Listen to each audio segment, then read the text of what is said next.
community and family finally getting some answers. Investigators have now interviewed the partner of the officer who opened fire in the alley behind me. This is his account of what happened. This morning, the first official account of what led to the death of Australian bride-to-be Justine Damond, killed by a Minneapolis police officer after calling 911 for help. State investigators say Damond reported what she thought was an assault in the alley behind her home. 2 rookie officers responded in a patrol car, Mohammed Noor in the passenger seat, Matthew Harity behind the wheel. As the patrol car drove down the alley, lights off, Harity, who has been interviewed by investigators, says he was startled by a loud noise right as Damond approached the driver's side of the vehicle.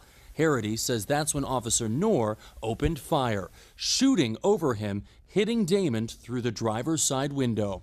Sergeant, to acknowledge shots fired and 1 down. 5:30, I'm starting CPR. Copy, 5:30, starting CPR. EMS is coming, rescue is coming.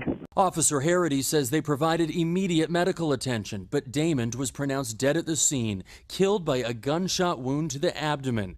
According to investigators, Officer Noor, the one who fired the fatal shot, has so far declined to be interviewed, saying his attorney, quote, did not provide clarification on when, if ever, an interview would be possible.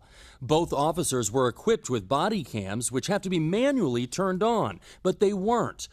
At a late-night press conference, city officials addressed public outrage. And we do have more information now, though it's frustrating to have some of the picture, but not all of it. Half a world away in Damond's native Australia, Justine, our daughter, was so special to us. her heartbroken father has been demanding answers. Justine was a beacon to all of us. We only ask that the light of justice shine down on the circumstances of her death. As mourners gathered for a sunset vigil on a beach near Sydney, he joined them, paying final respects by tossing flowers into the sea.